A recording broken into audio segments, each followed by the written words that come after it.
Good afternoon. Today is May 18th and we're going to do our first ever garden tour on video of Grow a Pear Nursery. We have Tom over here getting ready to pick some cherries from our cherry tree. We have some kiwi plants over here. They got hacked and the squirrels have been destroying them. Don't get me started on the squirrels. So over here we've got the greenhouse. Nice big greenhouse. We've got some growing grounds here, some of our mother stock and some for sale plants. We have a 30% shade over it so they don't get overheated in the summer.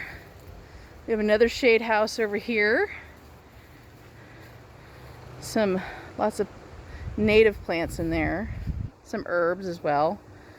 Over here we've got some beans coming up. They're looking great. These are all going to be dry beans, so we can just leave them be and let them dry out on the vines. And then over there we've got our pepper stock. Mostly hot peppers. Every container is a different variety. The goal is to take cuttings of them next year, so we'll overwinter them in the greenhouse, and then we will take cuttings in the spring so that we can have more of those plants. Got some pomegranate that's blooming, lots of quince on our quince tree, and our big mulberry, which is fruiting. And it's ripe right now, so we can start harvesting that as well. Over here we've got some blueberries going on, some mother stock.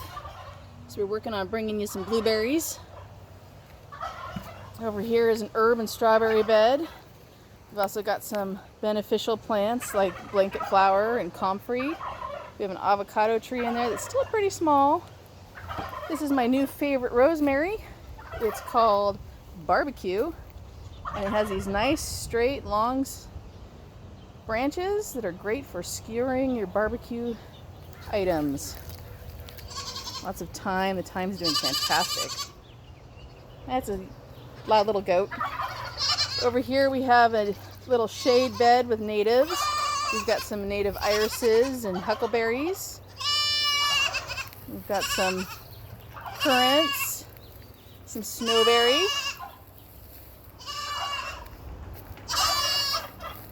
Here's our first little trellis that we've got going on.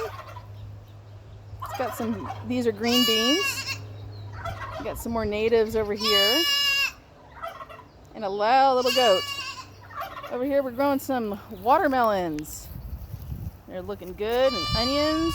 We've got hazelnut trees, or filberts. We've got some corn, this is sweet corn.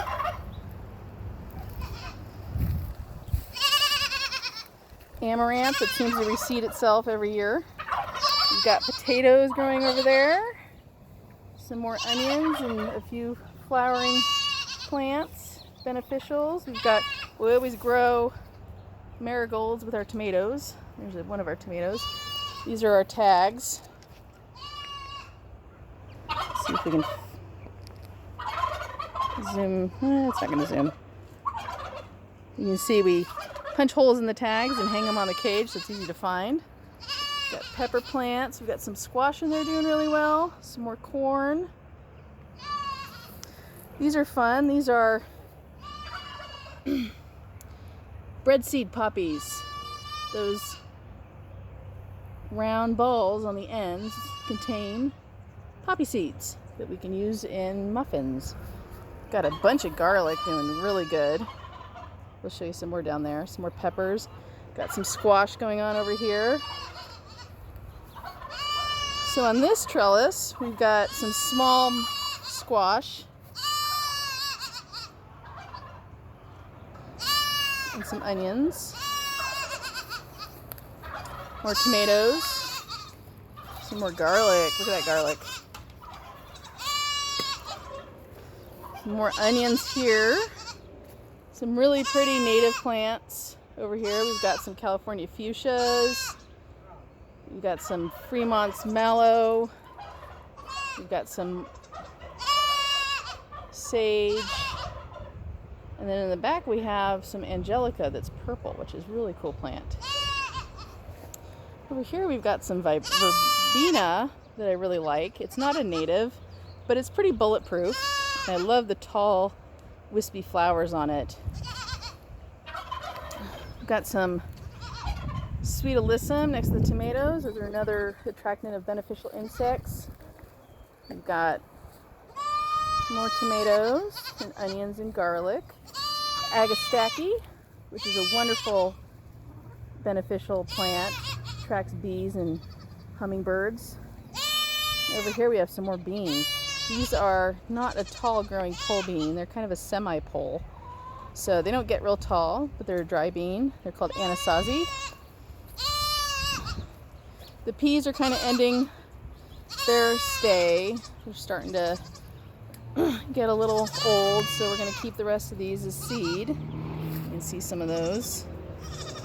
And then back here, we have some more dry corn.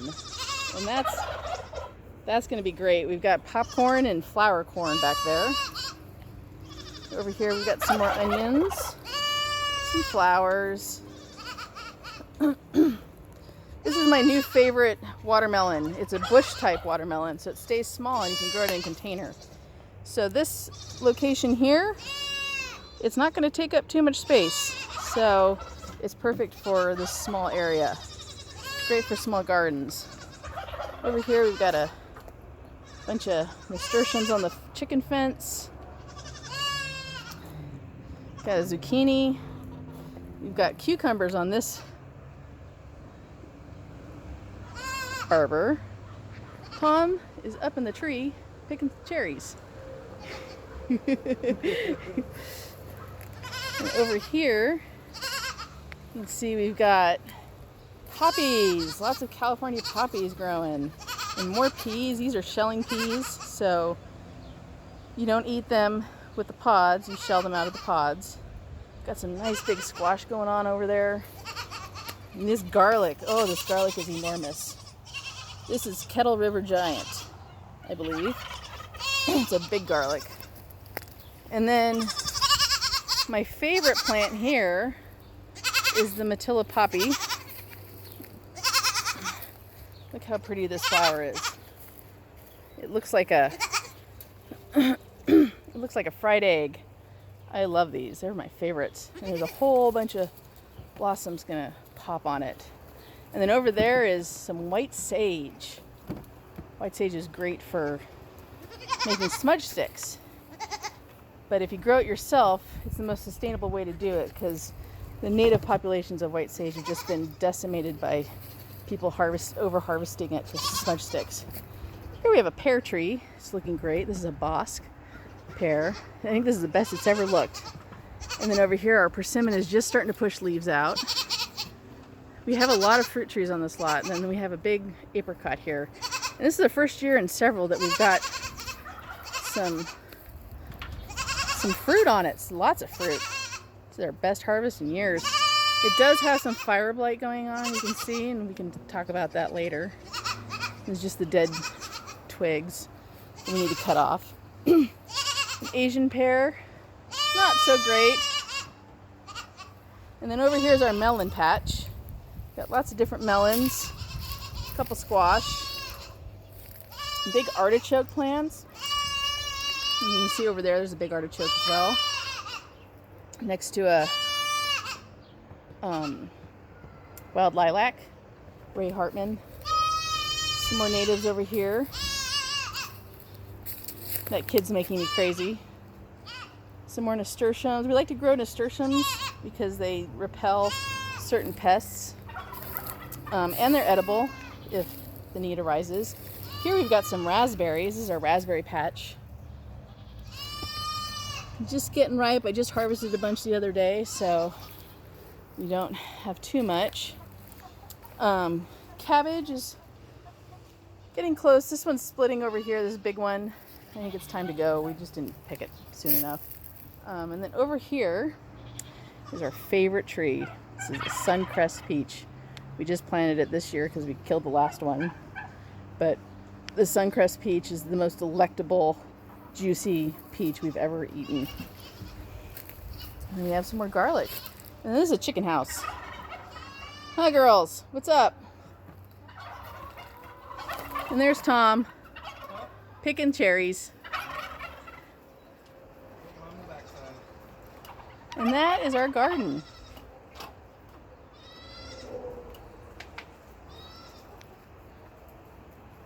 Thanks for watching.